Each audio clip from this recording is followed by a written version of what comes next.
Close your eyes and try to imagine the most unsettling thing you've ever seen. Now imagine that someone spent thousands of hours meticulously drawing that nightmare onto a page, capturing every bead of sweat and every shadow in high-contrast ink. Manga is an incredible medium because it has no budget constraints. The only limit is the illustrator's imagination, and for some authors, that imagination is a very, very dark place. Today, we are moving past the mainstream shonen battles and the lighthearted romances to explore the absolute bottom of the barrel when it comes to psychological torment and existential dread. These are the stories that stay with you long after you've put the volume down, the ones that make you question the nature of humanity and the stability of the world around you. If you are looking for a happy ending, you have come to the wrong place. But if you want to see how far a story can go before it breaks the reader, then welcome to the deep end. Let's lead with a masterpiece of medieval grimdark fantasy that has set the bar for atmospheric suffering for decades. Most of you know the legendary tale of a mercenary who carries a literal slab of iron as a sword. But the true darkness of this series isn't just the physical violence, it's the profound sense of betrayal. The narrative follows a man who finds a family among a group of brothers-in-arms, only for the person he trusted most to sacrifice every single one of them to achieve godhood. The eclipse event in this manga is widely considered one of the most traumatizing sequences in all of fiction. It's not just about the loss of life. It's about the total perversion of trust and the realization that the world is governed by ancient, uncaring beings who view humans as nothing more than insects. The art style is incredibly detailed, showing the physical manifestations of inner torment in a way that feels visceral. It's a story about a man who is literally too angry to vanish, fighting against a destiny that has already been written in his own blood. It's heavy, it's soul-crushing, and it's a foundational text for anyone interested in the darker side of graphic novels. Moving from the battlefield to the spiral, we have to talk about the undisputed master of horror manga. This author has a unique ability to take a mundane shape or a simple concept and turn it into an all-consuming obsession. One of his most famous works centers on a small town that becomes possessed by the shape of a spiral. It sounds ridiculous until you see the pages. People's bodies begin to twist into impossible contortions. The smoke from the local crematorium drifts in corkscrews, and even the hair of the townspeople starts to move in hypnotic patterns. The darkness here is the loss of reality. There is no monster to fight, no villain to defeat. It is a slow, geometric descent into madness. The art is grotesque in a way that is strangely beautiful, catching the eye even as your brain tells you to look away. By the end of the story, the scale of the horror expands until the entire town is reconstructed into a monumental, spiraling labyrinth hidden beneath the earth. It is a chilling exploration of how the natural world can suddenly turn alien and hostile, leaving humans with no choice but to be absorbed into the chaos. Speaking of losing one's humanity, there is a legendary cyberpunk manga that feels more like a fever dream than a narrative. It takes place in a world that is essentially one massive, infinite structure of concrete and steel. There are no trees, no sun, and very few actual humans left. The protagonist wanders through this industrial wasteland, searching for a specific type of genetic marker that might allow a person to access the world's ancient central operating system. The atmosphere is incredibly quiet. Long stretches of the manga contain no dialogue at all, relying entirely on the massive, sprawling architecture to convey a sense of crushing isolation. The darkness in this work is the scale. You feel insignificant. You realize that the world has built itself into a cage so big that the occupants have forgotten that there ever was an outside. The creature designs are skeletal and mechanical, representing the final fusion of biology and technology in a world that has run out of soul. It's a grueling, lonely journey through the guts of a planet-sized machine that has outlived its creators. Now, let's pivot to something that hits much closer to home. There is a psychological drama that follows the life of a young boy who is fundamentally broken by his environment. This isn't a story of supernatural monsters. The monsters here are the people we see every day. The protagonist suffers through neglect, abuse, and a deep, gnawing sense of emptiness. And what makes this manga so devouring is the way the author uses metaphors to illustrate depression. The boy often sees a strange, flying creature that represents his inner turmoil, a god that encourages his worst impulses. As he grows into an adult, his life becomes a series of self-destructive choices and missed connections. The art transitions from being somewhat whimsical to being hyper-realistic and suffocating. It is a searingly honest look at mental health and the way that trauma can ripple through a person's life, transforming them into a ghost of who they were meant to be. It is one of the most emotionally exhausting things you can ever read because it feels so achingly real. For those who find horror in the biological, there is a series that explores the concept of metamorphosis in the most tragic way possible. It follows a student who is transformed into a creature that can only survive by consuming human flesh. The darkness here is the moral dilemma. He desperately wants to remain human, to keep his empathy and his connections to society, but his body is forcing him into the role of a predator. He is caught between two worlds, belonging to neither. The series delves into the idea that evil is often just a matter of perspective. The creatures view themselves as the next step in evolution, while humans view them as a plague. The psychological toll on the protagonist is immense as he watches his friends become targets and realizes that his original life is gone forever. The action is intense, but the real weight comes from the internal monologues about the necessity of survival versus the value of a soul. We also need to discuss the works of an author who is often called the godfather of manga, but specifically his later, much darker output. He wrote a sprawling epic about a three-eyed boy who represents a lost, ancient civilization. The story deals with the total destruction of humanity's ego. The protagonist isn't a hero. He is a cynical, often cruel figure who views modern humans as a mistake. The narrative covers themes of eugenics, war, and the cyclical nature of violence. It's a very heavy read that doesn't hold the reader's hand. It suggests that humans are inherently flawed, and that our technological progress is only leading us faster toward our own self-elimination. The contrast between the somewhat cartoony art style of that era and the extremely mature, pessimistic themes creates a jarring experience that makes the darkness feel even more pronounced. It shows that even in the early days of the medium, authors were willing to push the boundaries of how uncomfortable a story could be. Moving into the realm of the surreal and the experimental, there is a manga that consists almost entirely of disturbing, disconnected vignettes. One chapter might involve a child finding a strange hole in the ground that leads to a world of nightmares, while another might be a silent meditation on the ending of the universe. The author's style is very raw, almost like a sketchbook from a very troubled mind. There is a lack of traditional narrative structure, which makes reading it feel like being trapped in someone else's nightmare. It taps into the most primal, subconscious fears.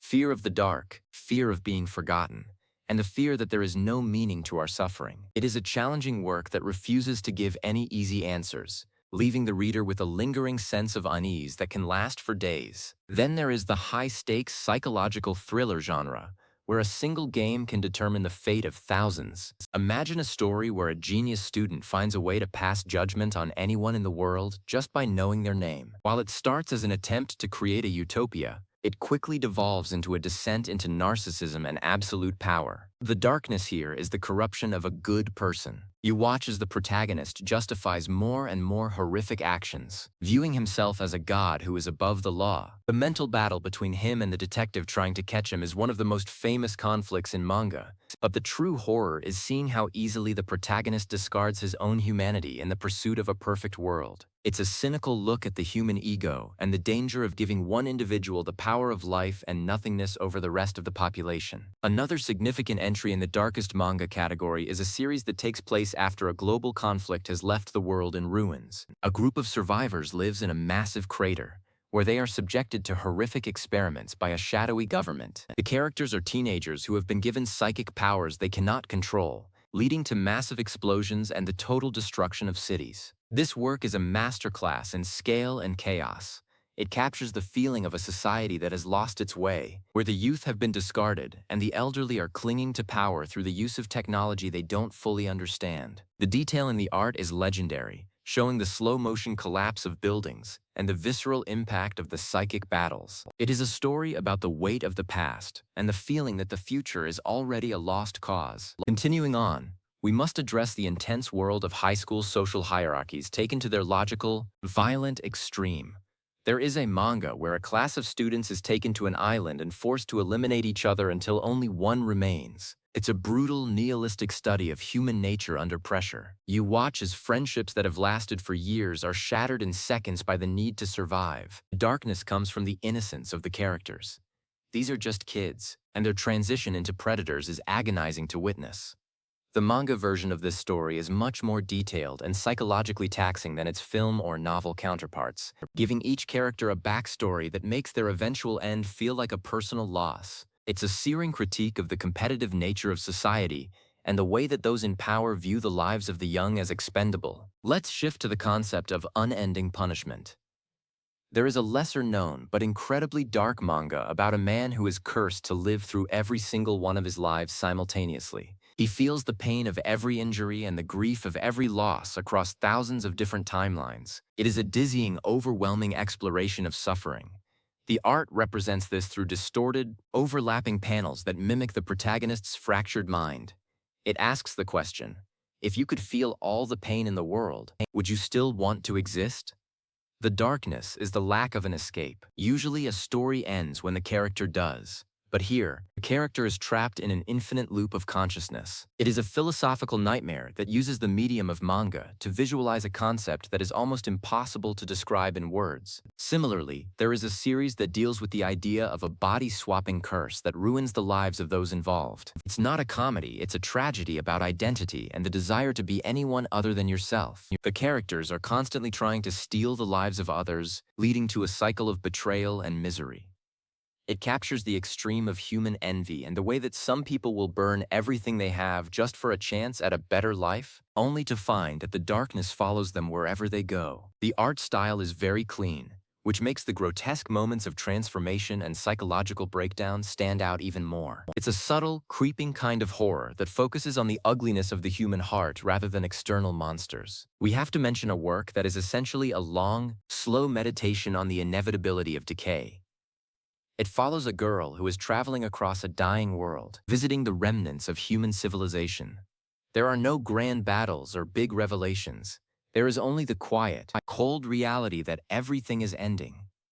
The darkness here is melancholy. It's the feeling of being the last person in a library after the lights have gone out. The author captures the beauty of the ruins and the sadness of the empty cities, making the reader feel a profound sense of nostalgia for a world they never actually knew. It's a very different kind of dark, one that doesn't rely on shock, but on a deep, lingering sense of loss, and the realization that all of our achievements are temporary. In the genre of dark fantasy, there is a series where the world is infested with creatures that mimic humans and consume them. The protagonist is a hybrid of the two, acting as a hunter of his own kind. This series is famous for its awakening sequences, where the characters push their bodies beyond their natural limits, becoming unrecognizable monsters in the process.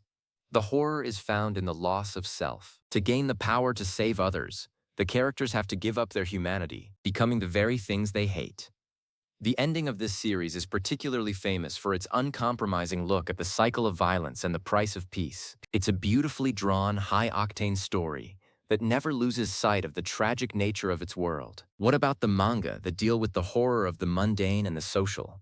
There is a series about a girl who is desperate to be popular but is constantly sabotaged by her own social anxiety and distorted perception of reality. While it is often labeled as a comedy, many readers find it deeply uncomfortable and even dark because of how relatable the protagonist's suffering is. It captures the feeling of being an outsider in a way that feels very visceral. It avoids supernatural elements to focus on the psychological torment of modern life, proving that you don't need ghosts or monsters to create a sense of profound unease. Then there is the legendary work of a female author who wrote a sprawling, terrifying manga about an alien parasite that takes over a person's body. This isn't just about a monster in the flesh.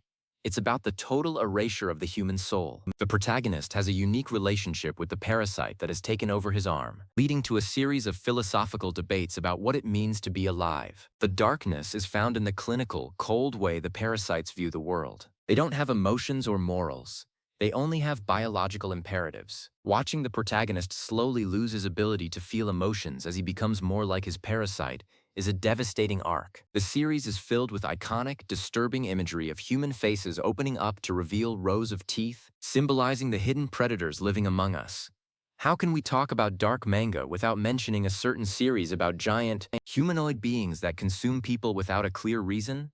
The world is a walled city, and the inhabitants are effectively cattle, waiting for the walls to be breached. The darkness here is the feeling of being prey, the hopelessness of the early chapters, where the characters have no way to fight back, is palpable. As the story progresses, it moves from a simple survival horror into a complex political and philosophical drama about the cycle of hatred and the burden of history. The realization that the monsters are actually a product of human choices makes the story much darker than it initially appears. It's a narrative about the loss of innocence and the realization that the world is a cruel place where only those who are willing to abandon their humanity can hope to change anything. Let's move into the realm of the truly gothic, with a series that features a young boy who makes a pact with a demon to get revenge on those who destroyed his family. The setting is Victorian London, and the atmosphere is thick with fog and hidden agendas. The darkness is found in the relationship between the boy and his demon servant. It's a master-slave dynamic, where the boy's soul is the eventual payment for the demon's services. The series explores the underbelly of society, the trafficking, the cults, and the hidden depravity of the upper class. The boy is incredibly intelligent but also deeply cynical, having seen the worst of humanity at a very young age. It's a stylish, dark, and often heartbreaking look at the cost of vengeance and the idea that some wounds can never truly be healed. Consider a manga that is an adaptation of a famous literary work about a man who believes he is no longer human. The manga version, illustrated by the master of horror we discussed earlier, is a visceral experience of social alienation. The protagonist feels that he is an actor playing a role, unable to connect with anyone on a genuine level. He descends into a life of substance use, failed relationships, and a total loss of sense of self. The art captures his internal dissolution, showing him as a melting, distorted figure among normal people. It is a profound study of the feeling of being an alien in your own skin. The darkness is the lack of a villain. The protagonist is his own worst enemy, and the world simply doesn't have a place for him. It is one of the most depressing and evocative works in the medium, providing a window into the mind of someone who has given up on life. We should also look at a series that deals with the concept of immortality as a curse. Imagine a world where certain people can't stay down. No matter what happens to them, they simply reset to their original state. This isn't used for superhero antics. It's used for government research and endless torture. The darkness here is the repetitive nature of the suffering. You watch as the characters are subjected to the most horrific experiments over and over again, knowing that there is no final conclusion waiting for them. It's a fast-paced, action-heavy series that is grounded in a very bleak view of human morality and the length to which people will go in the pursuit of power. Another unique entry is a manga about a world where human brains can be placed into mechanical bodies, but the process is managed by a city that is literally a garbage dump. The social inequality is programmed into the landscape. The perfect city floats in the sky, while the discarded people live in the ruins below. The protagonist is a cyborg who is trying to find her identity in a world where her body has been replaced multiple times. The darkness is the devaluation of human life. People are literally parts, and their memories and personalities can be edited or erased by those who own the technology. It's a violent, philosophical, and incredibly detailed work of cyberpunk that explores the thin line between a human and a machine, in a society that doesn't care about either. Now, think about a series that takes place in a prison that has been turned into a theme park. The inmates are forced to perform for crowds, and their punishment is broadcast as entertainment. The protagonist is a boy who was framed for the disappearance of his entire class, and he is trying to survive in a place where everyone is a predator. The darkness is the commodification of suffering.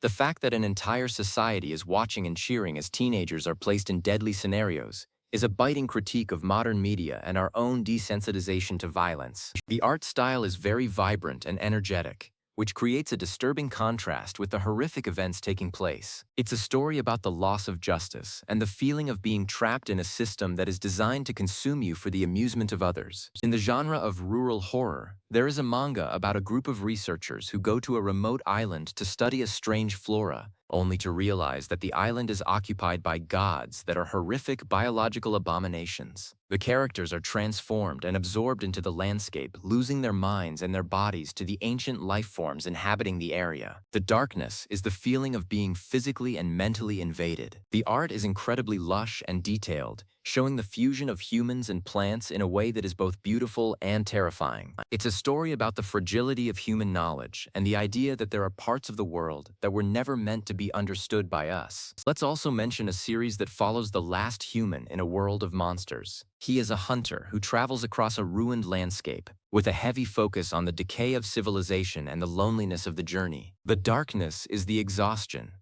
You feel the character's weariness as he faces one impossible challenge after another, knowing that even if he succeeds, there might be nothing left to save. It's a quiet, atmospheric kind of dark that relies on the vastness of the world and the silence of the ruins to convey its message. Then there are the works that explore the darker side of history through a fictional lens. There is a series about a group of young men during a major 20th century conflict who are sent to a correctional facility that is essentially a chamber of horrors. The darkness here is the cruelty of man against man. It's a searingly honest look at the effects of war, poverty, and systemic abuse on a group of people who are just trying to find a reason to keep living. The art is gritty and realistic, capturing the filth and the pain of the environment. It is a story about resilience, but it is also a reminder of the capacity for absolute malice that exists within human institutions. Finally, we must talk about a series that is often considered unfilmable because of how intense and surreal its imagery is. It follows a man who goes through a series of hallucinations or perhaps actual supernatural events that involve his body being distorted and his perception of reality being shattered.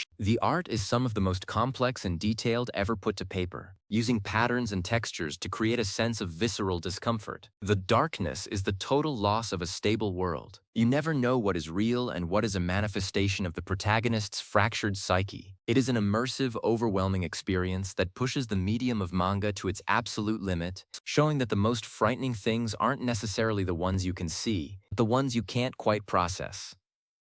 These manga are significant because they don't just tell a story.